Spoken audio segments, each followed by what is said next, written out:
الحمدللہ درس قرآن کی یہ نشست نمبر 312 ہے۔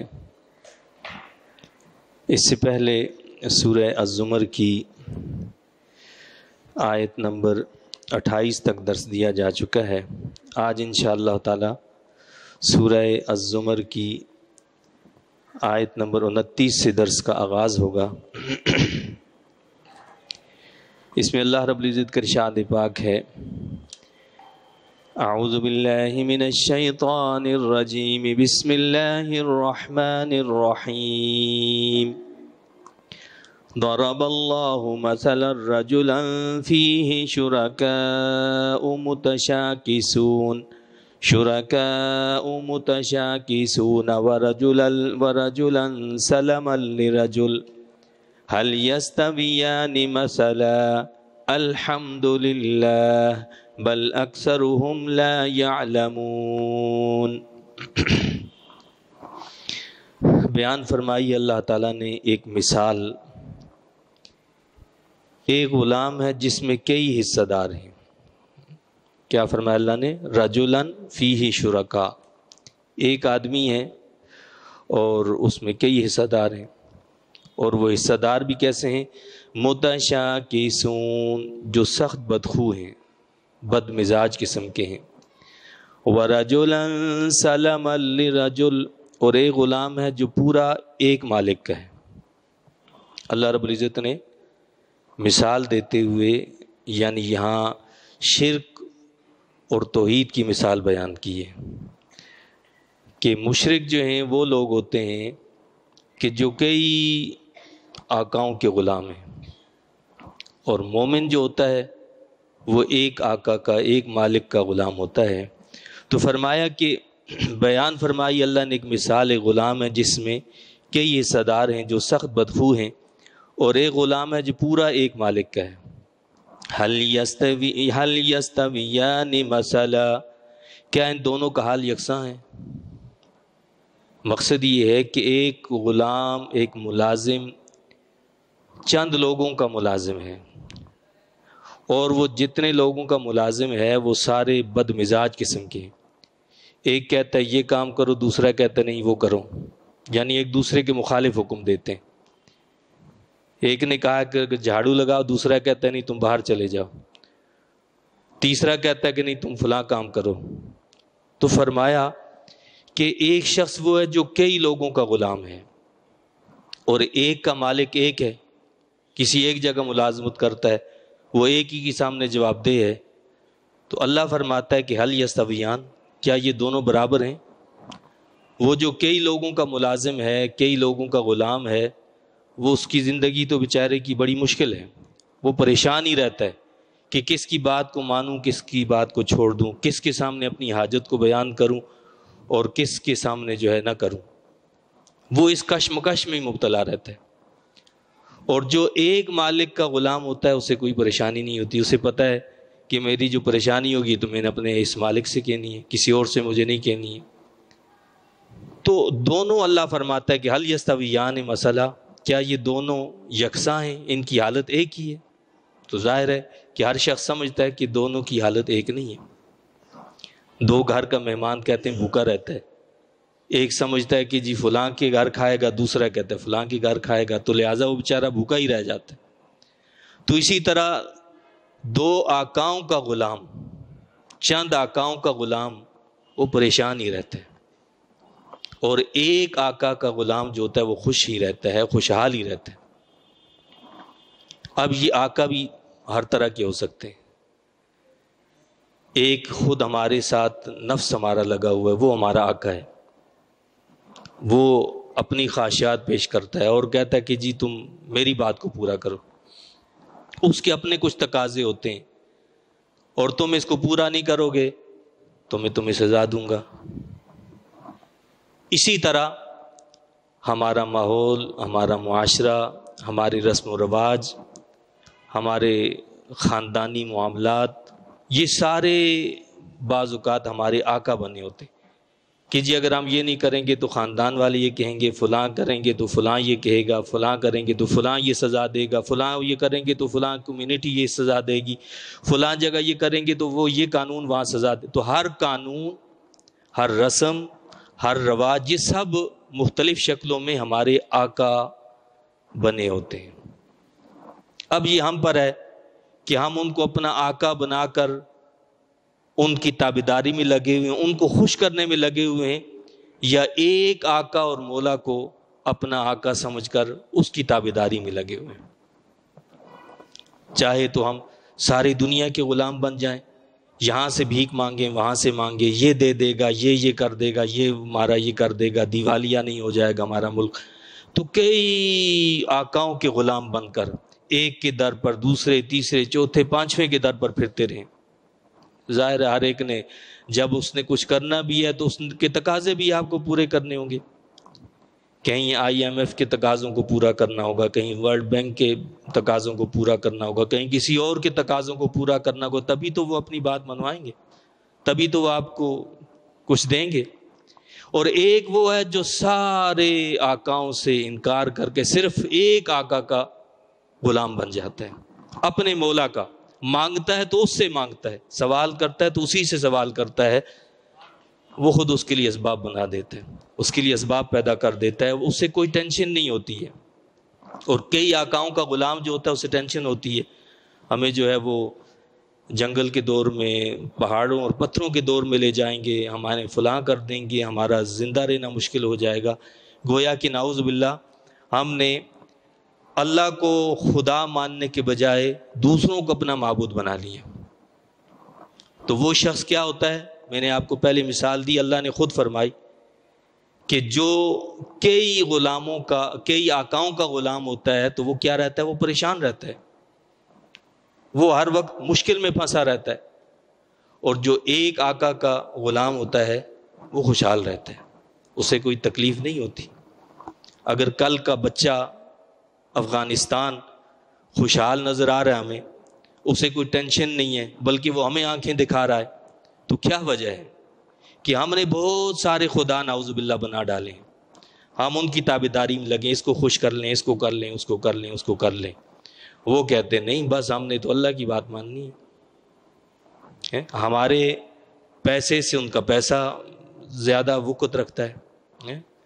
ہمارے پاس اگر 250 روپے کا جو ہے لیٹر پیٹرول مل رہا ہے، ایک لیٹر جو ہے 250 کا، وہاں کوئی سنا ہے، میں نے کوئی کہہ رہے تھے کہ 37 روپے کا جو ہے ایک لیٹر ان کے یہاں پیٹرول مل رہا ہے، حالانکہ پوری دنیا کا ان پر بائیکاٹ ہے، ان پر پابندیاں ہیں، افغانستان پر پابندیاں پوری دنیا کی طرف سے، لیکن ان کا روپیہ ہمارے روپے سے زیادہ قدر رکھتا ہے، ان کے پاس اشیاء ہم سے زیادہ سستی ہیں۔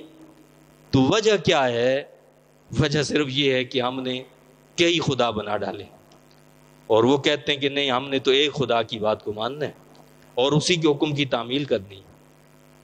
یہ ہے بات کہ جو انسان کو مشکل سے، پریشانی سے نکال دیتی ہے۔ تو اللہ فرماتا ہے کہ کیا یہ دونوں برابر ہو سکتے ہیں؟ حل یستویان مسئلہ، الحمدللہ۔ اب اللہ نے خود فرمایا، یعنی یہ کوشچن ہوا کہ بھائی جواب تو ظاہر بات ہے کہ سب یہی جواب دیں گے کہ نہیں، ایسا تو نہیں ہو سکتا، یعنی جو کئی خداؤں کا، کئی آقاؤں کا غلام اور خوش ہو تو ایسا تو نہیں ہوگا۔ تو خود ہی اللہ نے جواب دیا کہ فرمائی الحمدللہ، سب تعریفیں اللہ کے لیے، یعنی تم بھی دل سے یہ بات کہتے ہو کہ ایک آقا کا جو غلام ہے وہی خوشحال ہے، اسی کو ٹینشن نہیں ہوگی، اور جو کئی خداؤں کا غلام ہوگا وہ پریشان ہی رہے گا۔ بل اکثرهم لا يعلمون، لیکن اکثر لوگ اس حقیقت کو نہیں جانتے۔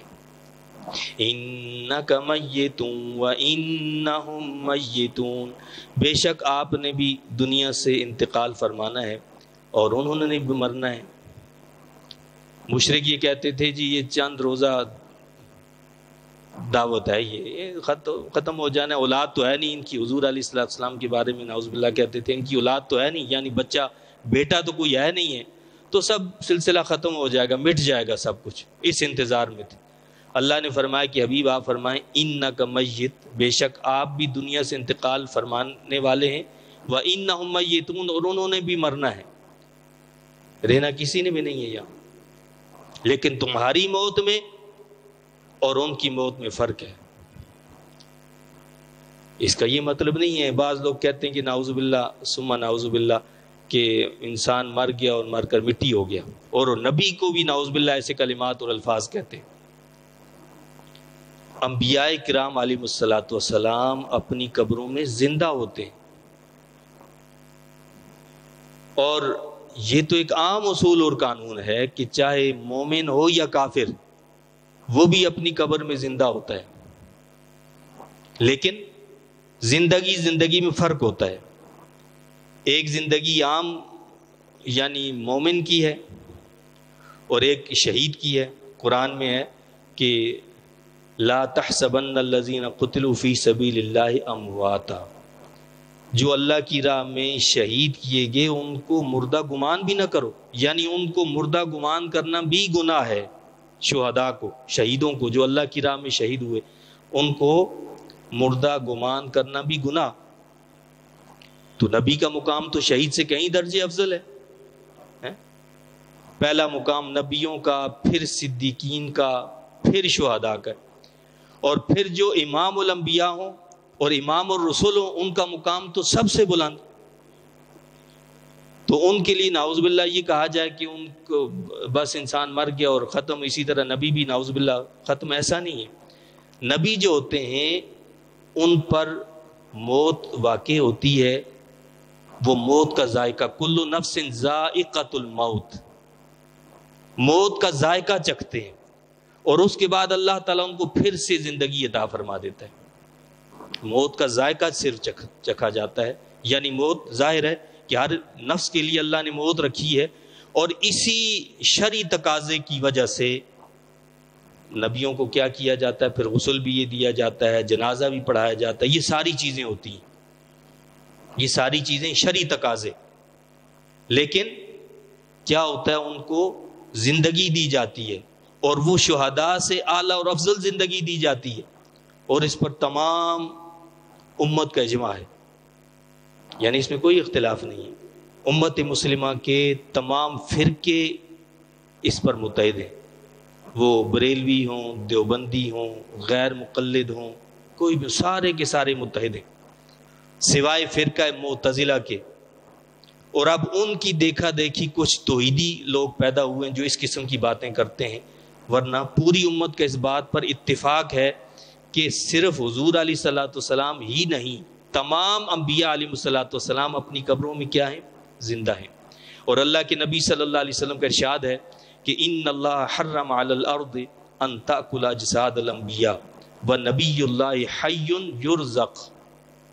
یہ ابن ماجہ میں یہ حدیث شریف آئی ہے، اللہ کے نبی صلی اللہ علیہ وسلم نے فرمایا کہ اللہ نے زمین پر حرام کر دیا ہے کہ وہ اللہ کے نبیوں کے جسم کو کھائے۔ زمین اللہ کے نبیوں کے جسم کو نہیں کھا سکتی، بلکہ کیا فرمایا، وَنَبِيُّ اللَّهِ حَيٌّ، اللہ کا نبی تو زندہ ہوتا ہے، یرزق، بلکہ اسے رزق بھی دیا جاتا ہے۔ اللہ کا نبی کیا ہوتا ہے، زندہ ہوتا ہے، اور اسے رزق بھی دیا جاتا ہے۔ اور اسی طرح اللہ کے نبی صلی اللہ علیہ وسلم نے معراج کے موقع پر فرمایا تھا کہ مررت علی موسیٰ لیلۃ اسری بی عند الکثیب الاحمر وہو قائم یصلی فی قبرہ، فرمایا کہ میں سرخ ٹیلے کے پاس سے جب موسیٰ علیہ السلام کی قبر کے پاس سے گزرا تو میں نے دیکھا وہ قبر میں کھڑے نماز پڑھ رہے تھے۔ مسلم شریف کی حدیث ہے، کیا فرمایا کہ میں نے دیکھا موسیٰ علیہ السلام قبر میں کیا کر رہے تھے، نماز پڑھ رہے تھے۔ اللہ کے نبی صلی اللہ علیہ وسلم خود فرما رہے۔ اور کچھ لوگ تو ایسے بھی ہیں جو کہتے ہیں کہ جی مردے سن ہی نہیں سکتے، ہم تو کہہ رہے ہیں کہ اللہ کے نبی سارے زندہ ہوتے ہیں۔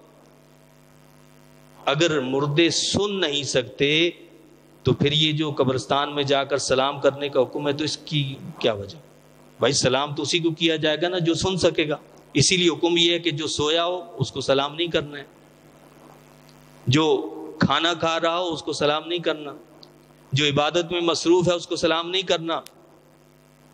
تو سلام کس کو کیا جائے گا؟ جو سن سکے، جواب دے سکے۔ تو قبروں میں حکم ہے کہ سلام کرو جب قبرستان جاؤ۔ تو کیا کرو؟ سلام کرو۔ تو اللہ کے جتنے نبی ہیں وہ سارے کے سارے اپنی قبروں میں زندہ ہیں، اور اللہ کے نبی صلی اللہ علیہ وسلم کو جو حیات حاصل ہے وہ حصی اور جسمانی حیات حاصل ہے، یعنی حقیقی زندگی حاصل ہے۔ اللہ کے نبی کے جسم سے روح الگ کر دی جاتی ہے، انتقال ہو جاتا ہے، لیکن پھر اس روح کا تعلق جسم کے ساتھ قائم کر دیا جاتا ہے۔ اگر ذہن میں یہ سوال پیدا ہو کہ جی روح کا تعلق جسم کے ساتھ کر دیا جاتا ہے تو پھر وہ افعال وہ اعمال ہمیں نظر کیوں نہیں آتے؟ تو بھائی اس کو برزخ کہا گیا نا، یعنی موت کے ذریعے سے کیا ہوتا ہے؟ ایک پردہ آ جاتا ہے۔ برزخ کا مطلب ہوتا ہے پردہ، ایک پردہ حائل ہو جاتا ہے، اور جب پردہ حائل ہو جائے تو بہت ساری چیزیں ہوتی ہیں نظر نہیں آتی۔ جنات موجود ہیں، ہمیں نظر آتے ہیں؟ نہیں آتے۔ بھائی اللہ کی مخلوق ہے نا، جنات موجود ہیں لیکن ہمیں نظر نہیں آتے۔ فرشتے ہمارے ساتھ موجود ہیں، کرامن کاتبین، لکھتے ہیں لیکن ہمیں نظر نہیں آتے۔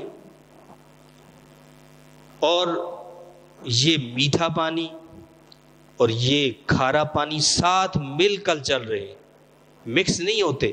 آج کی سائنس یہ کہتی ہے کہ ان دونوں پانیوں کے درمیان ایک ایسا پردہ حائل ہوتا ہے، ایک ایسی چیز حائل ہوتی ہے کہ جو اس کو ملنے نہیں دیتی۔ یہ جدید سائنس کہہ رہی ہے، قرآن نے پہلے ہی بتایا۔ تو اسی طرح جب انسان پر موت طاری ہو جاتی ہے تو وہ پردہ حائل ہو جاتا ہے۔ جب وہ پردہ حائل ہو جاتا ہے بہت کچھ ہو رہا ہوتا ہے لیکن وہ ہمیں نظر نہیں آ رہا ہوتا۔ بہت کچھ ہو رہا ہوتا ہے وہ ہمیں نظر نہیں آ رہا ہوتا۔ تو اللہ کے نبی جو ہے وہ اپنی قبروں کے اندر کیا ہے؟ زندہ ہے۔ اس پر پوری امت کا اتفاق اور اجماع ہے اس پر۔ صحابہ کرام کا بھی یہ عقیدہ تھا۔ آپ کو اگر یاد ہو، یہ چونکہ سیدنا صدیق اکبر رضی اللہ تعالیٰ عنہ کے وصال کے ایام بھی ہیں، آپ نے سنا ہوگا کئی جگہوں پر کہ جب سیدنا صدیق اکبر رضی اللہ تعالیٰ عنہ کا وصال ہوا، وصال سے پہلے آپ نے ایک وصیت کی۔ آپ ان کی تاریخ اٹھا کر دیکھیں کہیں پر بھی۔ وصیت کیا تھی؟ فرمایا کہ جب میرا انتقال ہو جائے اور مجھے تیار کر لیا جائے نہلا دھلا کر، تو مجھے حضور علیہ الصلوۃ والسلام کے روضہ انور کے سامنے لے جا کر یہ کہنا کہ یا رسول اللہ صلی اللہ علیہ وسلم، یہ ابو بکر صدیق ہیں، اجازت ہو تو ہم یہاں ان کی تدفین کریں گے، اور اجازت نہ ہو تو پھر فرمایا کہ مجھے مسلمانوں کے عام قبرستان میں دفن کر دینا۔ چنانچہ ایسا ہی ہوا۔ جب سیدنا صدیق اکبر رضی اللہ عنہ کا وصال ہوا تو آخر ان کا یہ عقیدہ تھا نا کہ نبی کریم صلی اللہ علیہ وسلم زندہ ہیں، سنتے ہیں، جواب دیتے ہیں، تبھی تو یہ کہا نا کہ بھائی جب میرا انتقال ہو تو پہلے اجازت لینا، اجازت ملے تو مجھے یہاں میری تدفین کرنا، ورنہ مجھے مسلمانوں کے قبرستان میں دفن کر دے۔ چنانچہ ایسا ہی ہوا۔ آپ کو آپ کا جو جنازہ تھا وہ لے جایا گیا اور روضہ انور کے سامنے رکھا گیا اور پکارا گیا کہ یا رسول اللہ صلی اللہ علیہ وسلم، یہ ابو بکر صدیق ہیں، اجازت طلب کرتے ہیں کہ اگر اجازت ہو تو ان کی تدفین آپ کے ساتھ یہاں کریں، ورنہ ان کو ہم مسلمانوں کے قبرستان میں لے جائیں۔ سیدنا علی مرتضیٰ رضی اللہ تعالیٰ عنہ فرماتے ہیں، ان کی روایت یہ، وہ کہتے ہیں کہ ایک آواز آئی کہ ہاں حبیب کو حبیب کے ساتھ ملا دو، اور دروازہ کھل گیا۔ کیا ہوا؟ دروازہ کھل گیا اور حبیب کو حبیب کے ساتھ ملا دو کی آواز آئی۔ بندہ کوئی نظر نہیں آیا لیکن یہ آواز آئی، جس بنا پر سیدنا صدیق اکبر رضی اللہ تعالیٰ عنہ کو قبر انور میں حضور علیہ السلام کے ساتھ دفن کیا گیا۔ قبر انور میں حضور علیہ السلام کے ساتھ دفن کیا گیا۔ دوسری بات آپ سنیں، سیدہ طاہرہ ام المؤمنین سیدہ عائشہ صدیقہ رضی اللہ تعالیٰ عنہ، آپ کی صاحبزادی، سیدنا صدیق اکبر رضی اللہ عنہ کی صاحبزادی، حضور علیہ السلام کی زوجہ مطہرہ، مسلمانوں کی ماں، آپ کیا کہتی ہیں؟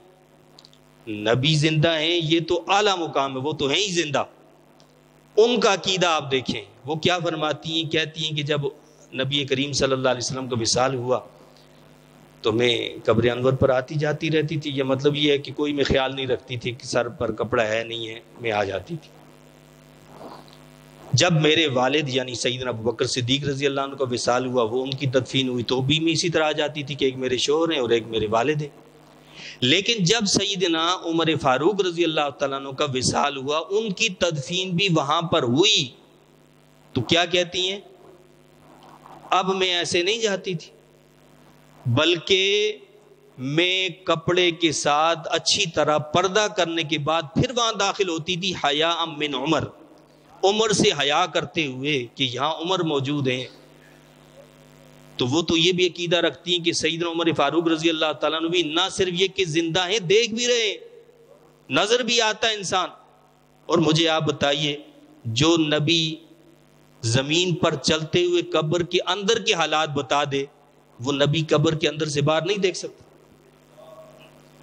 جب نبی خود فرما رہے ہیں کہ میں موسیٰ علیہ السلام کی قبر کے پاس سے گیا تو وہ نماز پڑھ رہے تھے قبر کے اندر، یا جس طرح کہ غالباً پچھلے جمعے میں ہم نے بتایا کہ حضور علیہ السلام نے 2 قبروں کو دیکھا اور فرمایا کہ اس پر ٹینی لگا دو، اور پھر فرمایا کہ ان قبر والوں کو عذاب ہو رہا تھا۔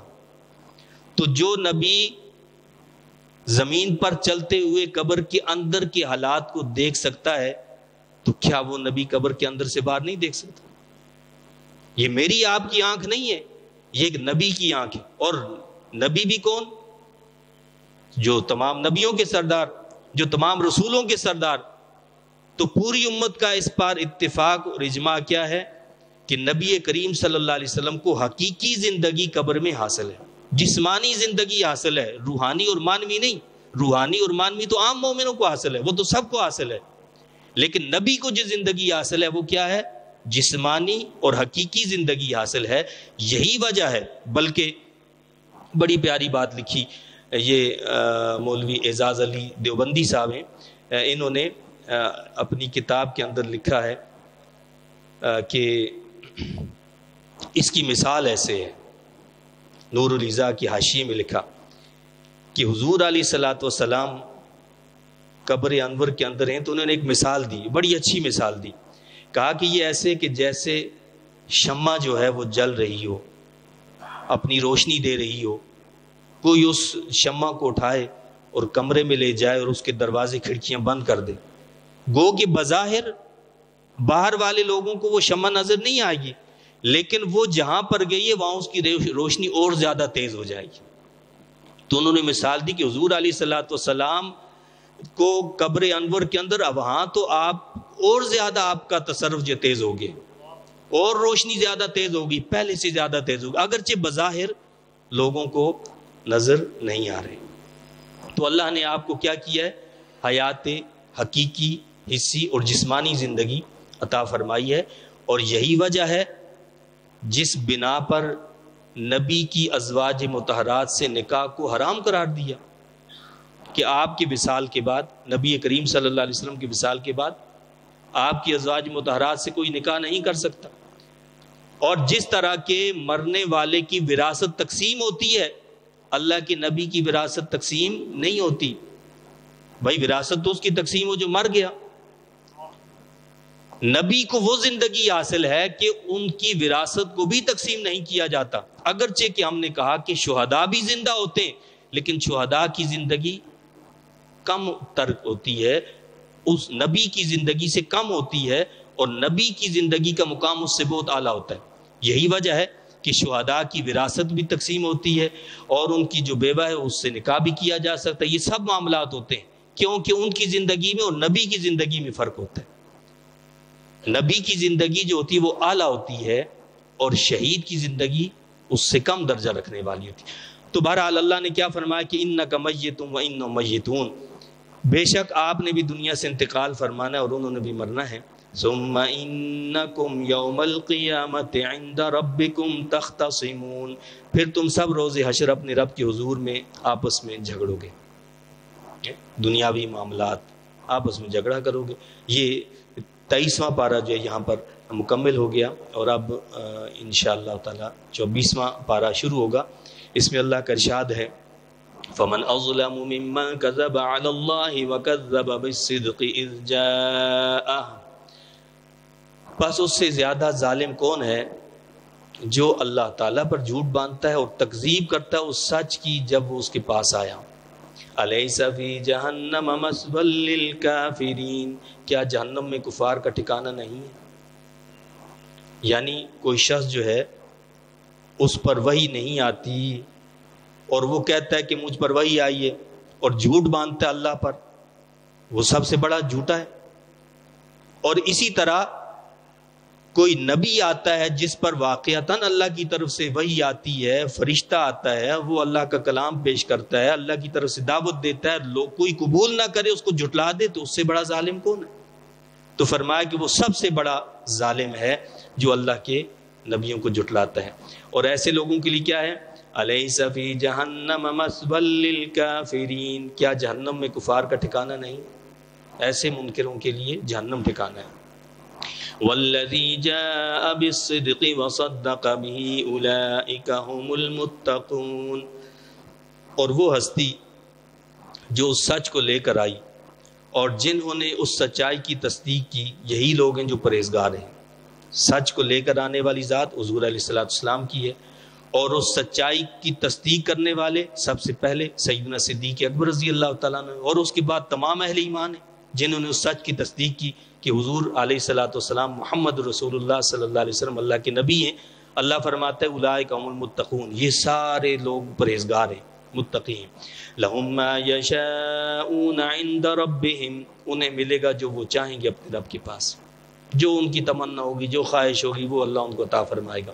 اور یہ سارا سلسلہ کہاں سے شروع ہو جاتا ہے؟ انسان کی آنکھ بند ہوتے، یعنی مرتے ہی جب انسان مر جاتا ہے تو وہ قبر جو ہوتی ہے حفرۃ من النار، یا تو وہ جہنم کے گڑھوں میں سے گڑھا ہوتی ہے، اور یا کیا ہوتی ہے؟ روض من ریاض الجنہ، جنت کے باغوں میں سے باغ ہوتی ہے۔ تو مومن کے لیے وہ جنت کا باغ ہوتی ہے۔ تو کیا فرمایا کہ اور وہ ہستی جو اس سچ کو لے کر آئی اور جنہوں نے سچائی کی تصدیق کی، یہی لوگ ہیں جو پرہیزگار ہیں، اور انہیں ملے گا جو وہ چاہیں گے اپنے رب کے پاس سے۔ ذالک جزاء المحسنین، یہ صلہ ہے محسنوں کا۔ لیکفر اللہ عنہم اسوأ الذی عملوا ویجزیہم اجرہم باحسن الذی کانوا یعملون، تاکہ ڈھانپ لے اللہ تعالیٰ ان سے ان کے بدترین اعمال کو، اور عطا فرمائے انہیں اجر ان کے بہترین اعمال کا جو وہ کیا کرتے تھے۔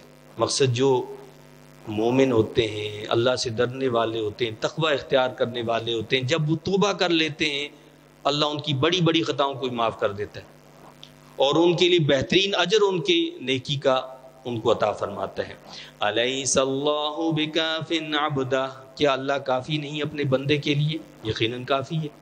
وَيُخَوِّفُونَكَ بِالَّذِينَ مِن دُونِهِ، اور وہ نادان ڈراتے ہیں آپ کو ان معبودوں سے جو اللہ کے سوا ہیں۔ مشرک جو ہے وہ کیا کہتے تھے؟ یہ ہمارے دیوی دیوتا، ان کو آپ برا نہ کہا کریں ورنہ ان کی مار پڑ جائے گی، ان کا یہ ہو جائے گا۔ حضور علیہ الصلوۃ والسلام کو نعوذ باللہ ایسی باتیں کہتے تھے کہ آپ ان کو برا نہ کہیں۔ اللہ فرماتا ہے یہ آپ کو ڈراتے ہیں اللہ کے غیر سے کہ جی یہ کر دیں گے۔ وَمَن يُضْلِلِ اللَّهُ فَمَا لَهُ مِنْ هَادٍ، اور جسے اللہ گمراہ ہونے دے تو اسے کوئی ہدایت دینے والا نہیں۔ وَمَن يَهْدِ اللَّهُ فَمَا لَهُ مِن مُضِلٍّ، اور جس کو ہدایت بخش دے اللہ تعالیٰ تو اس کو کوئی گمراہ کرنے والا نہیں۔ أَلَيْسَ اللَّهُ بِعَزِيزٍ ذِي انتقام، کیا نہیں اللہ تعالیٰ زبردست انتقام لینے والا؟ وَلَئِن سَأَلْتَهُم مَّنْ خَلَقَ السَّمَاوَاتِ وَالْأَرْضَ لَيَقُولُنَّ اللَّهُ، اور اگر آپ ان سے پوچھیں کہ کس نے پیدا کیا ہے آسمانوں اور زمین کو تو ضرور کہیں گے اللہ نے۔ قُلْ أَفَرَأَيْتُم مَّا تَدْعُونَ مِن دُونِ اللَّهِ إِنْ أَرَادَنِيَ اللَّهُ بِضُرٍّ هل هن كاشفات ضره أو أرادني برحمة هل هن ممسكات رحمته۔ آپ فرمائیے اور اگر آپ ان سے پوچھیں کہ کس نے پیدا کیا آسمانوں اور زمین کو تو ضرور کہیں گے اللہ نے۔ آپ فرمائیے پھر ذرا یہ تو بتاؤ کہ جن کو تم پوجتے ہو اللہ کے سوا، اگر اللہ تعالیٰ مجھے کچھ تکلیف پہنچانا چاہے تو کیا یہ معبود دور کر دیں گے اس تکلیف کو؟ یا اگر اللہ تعالیٰ مجھ پر کچھ رحمت فرمانا چاہے تو کیا وہ روک سکتے ہیں اللہ تعالیٰ کی رحمت کو؟ یعنی آپ ان سے یہ سوال کریں کہ اگر اللہ تعالیٰ مجھے تکلیف پہنچانا چاہے تو ہے کوئی جو اس کو رحمت میں بدل دے، اس تکلیف کو دور کر دے؟ یا اللہ مجھے رحمت دینا چاہے، کوئی ہے اس کی رحمت کو روک دے؟ تم کہتے ہو کہ جی یہ ان کو برا کہو گے تو یہ ہو جائے گا اور اس کو کہو گے تو فلاں ہو جائے گا۔ قل حسبی اللہ، فرما دیجیے مجھے کافی اللہ تعالیٰ۔ کیا فرمایا اللہ نے؟ آپ فرمائیں مجھے اللہ کافی۔ اور حدیث شریف میں اللہ کے نبی صلی اللہ علیہ وسلم نے فرمایا ہے، کیا فرمایا ہے کہ یعنی کون شخص ہے جو طاقتور نہیں بننا چاہتا؟ ہر شخص چاہتا ہے میں طاقتور بن جاؤں، میرے پاس طاقت ہو، قوت ہو، اقتدار ہو، اختیار ہو، یہ ساری چیزیں ہوں، ہر شخص چاہتا ہے۔ اور اللہ کے نبی صلی اللہ علیہ وسلم نے کیا نسخہ بتایا؟ کیا فرمایا کہ تم میں سے جو شخص سب انسانوں سے زیادہ طاقتور بننا چاہتا ہو اسے کیا کرنا چاہیے؟ جو شخص تم میں سب سے زیادہ طاقتور بننا چاہتا ہو تو وہ کیا کرے؟ وہ اللہ پر توکل کرے۔ جو سب سے زیادہ طاقتور بننا چاہتا ہے وہ اللہ پر توکل کرے۔ یہ 313 لوگ جو ہیں بدر میں کیسے کامیاب ہو گئے؟ حسبی اللہ، انہوں نے وہاں یہی کہا تھا، حسبی اللہ، ہمارے لیے اللہ کافی۔ ہم کسی اسلحے سے، ہتھیاروں سے، لشکروں سے نہیں ڈرتے، ہمارے لیے تو اللہ کافی ہے۔ اور سیدنا ابراہیم خلیل اللہ علیہ الصلوۃ والسلام کو جب آگ میں ڈالا جا رہا تھا تو آپ نے کیا کہا؟ حسبنا اللہ و نعم الوکیل، میرے لیے تو، ہمارے لیے اللہ کافی ہے، وہی بہترین وکیل ہے، وہ آگ کچھ نہیں کر سکی۔ اللہ کے نبی فرماتے ہیں کہ جس شخص کو یہ تمنا اور خواہش ہے کہ وہ سب سے زیادہ طاقتور بنے تو وہ کیا کرے؟ وہ اللہ پر توکل کرے۔ اور اگلی بات اللہ کے نبی صلی اللہ علیہ وسلم نے فرمائی، کیا فرمایا؟ کہ تم میں سے جو شخص سب سے زیادہ غنی بننا چاہتا ہو، سب سے زیادہ مالدار بننا چاہتا ہو، وہ کیا کرے؟ وہ اپنے مال پر، دولت پر، اقتدار پر گھمنڈ کرے۔ کیا فرمایا؟ جو سب سے زیادہ مالدار اور غنی بننا چاہتا ہے تو جو اللہ کے پاس ہے اس پر زیادہ بھروسہ رکھے بنسبت اس کے جو اس کے پاس ہے۔ جو اس کے پاس ہے وہ ایک لمحے میں تباہ ہو سکتا ہے، ختم ہو سکتا ہے، ملیا میٹ ہو سکتا ہے، چھن سکتا ہے، کچھ بھی ہو سکتا ہے، لیکن جو میرے مالک کے پاس ہے اسے کوئی نہیں چھین سکتا۔ وہ بھروسہ کس پر کرے؟ وہ اللہ پر بھروسہ کرے۔ تو جو اللہ کے پاس ہے اس پر زیادہ بھروسہ کرے گا وہ زیادہ غنی، وہ زیادہ مالدار ہوگا۔ اور تیسری بات اللہ کے حبیب علیہ الصلوۃ والسلام نے فرمائی، جو سب سے زیادہ عزت کا خواہش مند ہے، جو چاہتا ہے کہ وہ سب سے زیادہ عزت والا بنے، تو عزت امریکہ کے پاس ڈھونڈے، IMF کے پاس، ورلڈ بینک والوں کے پاس، یا کسی اور معبود کے پاس نہیں۔ اللہ کے نبی فرماتے ہیں جو سب سے زیادہ عزت کا طلبگار ہے وہ سب سے زیادہ اللہ سے ڈرے، اللہ اس کو زیادہ عزت عطا فرمائے گا۔ وہ سب سے زیادہ کس سے ڈرے؟ اللہ سے ڈرے، اللہ اس کو عزت عطا فرمائے گا۔ تو اللہ فرماتا ہے کہ اے حبیب آپ فرمائیں قل حسبی اللہ، فرما دیجیے مجھے تو کافی اللہ تعالیٰ، علیہ یتوکل المتوکلون، فقط اسی پر بھروسہ کرتے ہیں بھروسہ کرنے والے۔ قل یا قوم اعملوا علی مکانتکم انی عامل فسوف تعلمون، فرمائیے میری قوم تم عمل کیے جاؤ اپنی جگہ، میں اپنا کام کرتا رہوں گا، بس تم ضرور جان لو گے۔ میرا کام تھا اللہ کے پیغام کو تم تک پہنچا دینا، اب تمہاری مرضی ہے اس کو قبول کرو نہ کرو، میں اپنا کام کرتا رہوں گا، تم اس کو مانو یا نہ مانو۔ من یأتیہ عذاب یخزیہ ویحل علیہ عذاب مقیم، کہ کس پر آتا ہے عذاب جو اسے رسوا کر دے گا، اور کون ہے جس پر دائمی عذاب اترتا ہے۔ اِنَّا أَنزَلْنَا عَلَيْكَ الْكِتَابَ لِلنَّاسِ بِالْحَقِّ، اے حبیب ہم نے اتاری ہے آپ پر یہ کتاب لوگوں کی ہدایت کے لیے حق کے ساتھ۔ فَمَنِ اهْتَدَى فَلِنَفْسِهِ، پس جو ہدایت قبول کرتا ہے تو اپنا بھلا کرتا ہے۔ ہدایت قبول کر کے کوئی کسی پر احسان نہیں کرتا، سیدھے راستے پر چل کر وہ کسی پر احسان نہیں کرتا، وہ اپنے آپ پر احسان کرتا ہے، وہ اپنی ذات پر احسان کرتا ہے کہ وہ ایک ظلم سے بچ جاتا ہے، وہ عذاب سے بچ جاتا ہے، وہ اللہ کی ناراضگی سے محفوظ ہو جاتا ہے، وہ کسی پر احسان نہیں کرتا۔ تو کیا فرمایا کہ بس جو ہدایت قبول کرتا ہے تو وہ اپنا بھلا کرتا ہے۔ وَمَن ضَلَّ فَإِنَّمَا يَدِلُّ عَلَيْهَا، اور جو بہکتا ہے تو وہ بہکتا ہے اپنے آپ کو گمراہ کرنے کے لیے. وَمَا أَنْتَ عَلَيْهِمْ بِوَكِيلٍ، اور آپ ان بدبختوں کے ذمہ دار نہیں ہیں. اللہ يتوفى الانفس حين موتها، اللہ تعالیٰ قبض کرتا ہے جانوں کو موت کے وقت. حين موتها والتي لم تمت في منامها، اور جن کی موت کا وقت ابھی نہیں آیا ان کی روحیں حالت نیند میں جو ہوتی ہیں یعنی قبض ہو جاتی. فَيُمْسِكُ الَّتِي قَضَى عَلَيْهَا الْمَوْتَ وَيُرْسِلُ الْأُخْرَى إِلَىٰ أَجَلٍ مُّسَمًّى، پھر روک لیتا ہے ان روحوں کو جن کی موت کا فیصلہ کرتا ہے اور واپس بھیج دیتا ہے دوسری روحوں کو مقررہ میعاد تک. اللہ نے یہاں پر زندگی اور موت کے حوالے سے بتایا ہے کہ انسان کو اللہ کیسے زندہ کرے گا. ذہنوں میں سوال پیدا، انسان کو اللہ کیسے زندہ کرے گا؟ اللہ نے فرمایا کہ یہ تو روزانہ کی روٹین ہے، یہ تمہارا روزانہ کا تجربہ ہے. کیا ہے؟ اللہ قبض کرتا ہے جانوں کو موت کے وقت، اور جن کی موت کا وقت ابھی نہیں آیا ان کی روحیں حالت نیند میں قبض کر لی جاتی ہیں. یہ جو ہم سوتے ہیں تمہاری روح قبض کر لی جاتی ہے. جو رب سونے کے بعد بیدار کر سکتا ہے وہ مرنے کے بعد اسی طرح زندہ کر سکتا ہے. جو رب سونے کے بعد کیا کر سکتا ہے؟ بیدار کر سکتا ہے. اسی لیے ہمیں جو دعا بتائی ہے سوتے ہوئے وہ کیا ہے؟ اللہم بسمک اموت واحیا. ہم دعا پڑھتے ہیں یا اللہ تیرے نام پر میں مرتا ہوں، اللہم بسمک اموت واحیا، اور تیرے نام پر زندہ ہوتا ہوں. یہ مر رہا ہوں میں.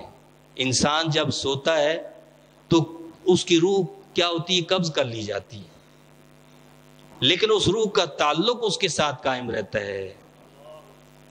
یہ جو ہم دیکھتے ہیں نا کہ ہم کروٹ بدل رہے ہیں، یہ اور ہمارے ہوش حواس کام نہیں کر رہے ہوتے، ہمارا دماغ کام نہیں کر رہا ہوتا، ہماری کئی چیزیں جو ہوتی ہیں وہ ہم سے سلب کر لی جاتی ہیں. اور انسان جب بیدار ہوتا ہے تو وہ فوراً روح لوٹا دی جاتی ہے، یعنی وہ فوراً پھر بیدار ہو جاتا ہے، کنیکشن اس کا مضبوط ہو جاتا ہے. تو وہ جو کنیکشن ہوتا ہے روح کا تعلق، وہ جو ہم کہتے ہیں نا کہ روح کا تعلق جسم کے ساتھ، یہ تعلق روح کا ہوتا ہے انسان کے ساتھ. تو وہ جسم کو ہم دیکھتے ہیں سویا ہوا بھی ہے تو وہ کروٹیں بدلتا رہتا ہے، سانس لیتا رہتا ہے. یہ اس روح کے تعلق کی بنا پر ہے، حالانکہ روح اس سے الگ ہوتی ہے، روح اس سے نکال لی جاتی ہے. اور ہوتا کیا ہے؟ جس کو اللہ چاہتا ہے کہ اس کو ابھی اور مہلت زندگی دو تو لٹا دیتا ہے. فرمایا کہ جس کے لیے فیصلہ ہو جاتا ہے کہ نہیں، وہ سویا رہ جاتا ہے، لوگ اٹھاتے رہتے ہیں، وہ نہیں اٹھتا ہے، وہ روح سے اٹھا لی جاتی. لیکن وہ کنیکشن ہمیں نظر کیوں نہیں آتا؟ میں نے آپ کو پہلے بات بتائی کہ چونکہ اب روح کا تعلق برزخ سے ہو جاتا ہے، اور برزخ کا مطلب پردہ. اب پردہ آ جاتا ہے. جب پردہ آ جاتا ہے تو پھر وہ ہمیں نظر نہیں آتی بہت ساری چیزیں.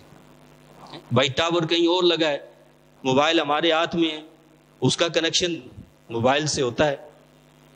اگر کنیکشن وہاں سے نہ ہو، ٹاور سے بند کر دیا جائے تو موبائل میں کوئی کنیکشن آئے گا؟ نہیں آتا. اسی طرح روح کہیں پر بھی ہو، وہ اعلیٰ علیین میں ہو یا اسفل السافلین میں ہو، اس کا تعلق کیا ہوتا ہے؟ جسم کے ساتھ جڑا رہتا ہے. اللہ نے فرمایا کہ اللہ تعالیٰ قبض کرتا ہے جانوں کو موت کے وقت، اور جن کی موت کا وقت ابھی نہیں آیا ان کی روحیں حالت نیند میں قبض کر لی جاتی ہیں. پھر روک لیتا ہے ان روحوں کو جن کی موت کا فیصلہ کرتا ہے، اور واپس بھیج دیتا ہے دوسری روحوں کو مقررہ میعاد تک. گویا یہ جو ہم اٹھے ہیں، صبح بیدار ہوئے ہیں، یہ زندگی ملی ہے، یہ اللہ نے ہمیں پھر مزید ایک دن کی مہلت دی ہے. اس زندگی کا کوئی پتہ نہیں ہے، اگلے لمحے ختم ہو سکتی ہے. تو لہٰذا ہمیں کیا بتایا کہ تم اپنی آخرت کے لیے ہمہ وقت تیار رہا کرو. ان فی ذلک لآیات لقوم یتفکرون، بے شک اس میں اس کی قدرت کی نشانیاں ہیں ان کے لیے جو غور و فکر کرتے. فرمایا کہ اس میں قدرت کی نشانیاں ہیں، کس کے لیے؟ غور و فکر کرنے والوں کے لیے. اللہ تعالیٰ سے دعا التجا ہے کہ اللہ تعالیٰ مجھے آپ کو ہم سب کو اپنے کلام مجید کی صحیح سمجھ عطا فرمائے، اور قرآن کریم کو سمجھ کر اس کی تعلیمات پر عمل کی توفیق عطا فرمائے. آمین. بآخر دعوانا الحمد للہ رب العالمین.